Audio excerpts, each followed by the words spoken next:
Welcome to the user's manual. Have you ever felt it? That sudden heat. It's a physical sensation. Your heart rate gives a little kick, your breath catches in your throat, and your fingers hover over the keyboard, ready to fly. It happens when you're just scrolling, minding your own business, and then you see it. A post, an image, a headline that feels completely, utterly wrong. It's like a jolt of electricity, a primal urge to react, to correct the record, to push back against the sheer wrongness of it all.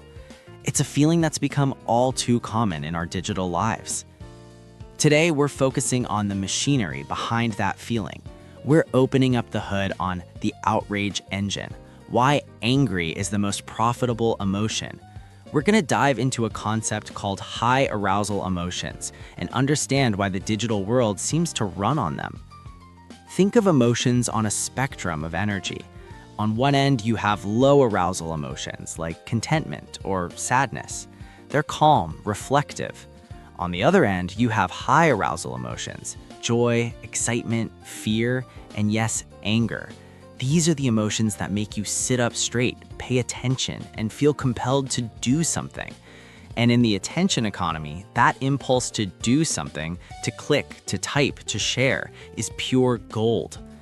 A powerful psychological force is at play here: emotional contagion. It's the tendency for us to unconsciously catch feelings from others, much like we'd catch a yawn. If you're around a joyful person, you might feel your own spirits lift. Online, this effect is put on steroids. You see someone express fiery outrage, and without even realizing it, your own brain starts to mirror that emotional state. The system is designed for this. Digital platforms are incredibly sophisticated learning machines. Their primary goal isn't to inform you or make you happy, it's to keep you engaged, to keep your eyes on the screen for as long as possible. And through trillions of data points, these systems have learned a fundamental lesson about human nature. Nothing grabs and holds our attention quite like anger and moral outrage. Let's run a little thought experiment. Imagine an algorithm has to choose between two posts to show you. The first is a calm, nuanced explanation of a complex issue. It's well-researched, balanced, and acknowledges that the truth is probably somewhere in the middle. It gets a few thoughtful reads, maybe a polite comment. The second post is a loud, polarized reaction to that same issue. It's short, sharp, and uses inflammatory language to point a finger. It simplifies everything into a clear good versus evil narrative. Which one do you think gets more clicks, more comments, more furious shares? Time and time again, it's the second one. The outrage-fueled post generates a storm of engagement. People argue in the comments, they share it with friends who agree with them, they quote post it to dunk on it. To the algorithm, all of this activity looks the same. This content is popular. This content is keeping people on the site, so it pushes it to more and more people. It doesn't care if the engagement is positive or negative. Engagement is engagement, and engagement is profit. So why are we so susceptible to this? Why does a stranger's bad opinion feel like a personal attack? The answer goes deep into our evolutionary past. For hundreds of thousands of years, our ancestors lived in small, tight-knit tribes. Survival depended on social cohesion. Reacting instantly to a perceived threat or injustice within the group wasn't just a preference, it was a life or death necessity. If someone was cheating the system, or if an outsider posed a danger, a quick, strong emotional response, anger, indignation, was a vital survival mechanism. It mobilized the tribe, prepared it for fight or flight, and reinforced the social rules that kept everyone safe.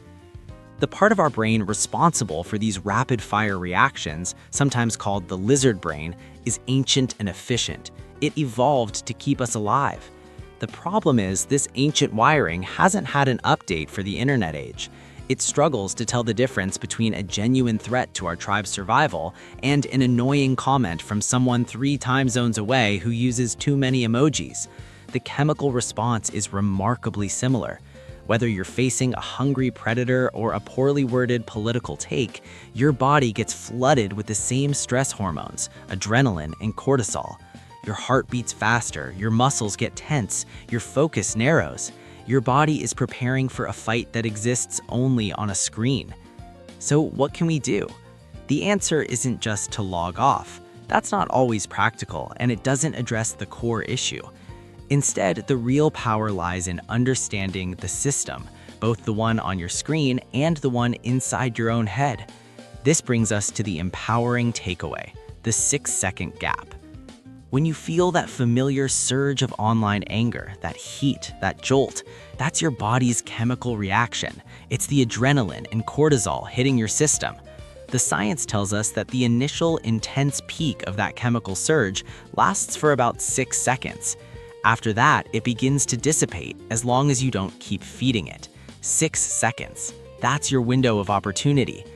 Understanding this biology is your superpower, because when you recognize that your immediate visceral anger is actually being anticipated, measured, and mined for profit, that realization acts as a circuit breaker. You can shift from feeling the emotion to observing it. You can see the puppet strings. By consciously pausing for just 6 seconds, taking one deep breath in and one long breath out, you create a crucial space between the emotional trigger and your response. You allow those first wave chemicals to recede. You give the more rational, thoughtful part of your brain, the cortex, a chance to catch up with the reactive lizard brain. In that tiny gap, you reclaim your agency. You create enough space to ask yourself a simple, profound question. Is this worth my heartbeat? Is this online squabble, this fleeting digital provocation, really worth the genuine physiological stress it's causing my body? Is it worth my peace of mind? Is it worth my most finite and precious resource, my attention? This isn't about suppressing your emotions or pretending you don't feel anger. It's about regaining control. It's about shifting from a reactive state where an algorithm is essentially pushing your buttons to a deliberate one where you are in command. It's the practice of emotional sovereignty. You get to decide where you invest your energy. You get to decide if that comment deserves another spike in your stress hormones, or if it simply deserves to be scrolled past, forgotten in an instant. You have the power to observe the engine instead of just being another piece of fuel for it. If you want to keep learning how to navigate the complex systems of our world, subscribe to the User's Manual. Stay informed, stay aware, and stay in control. This content is for educational purposes only and analyzes systems, not individuals.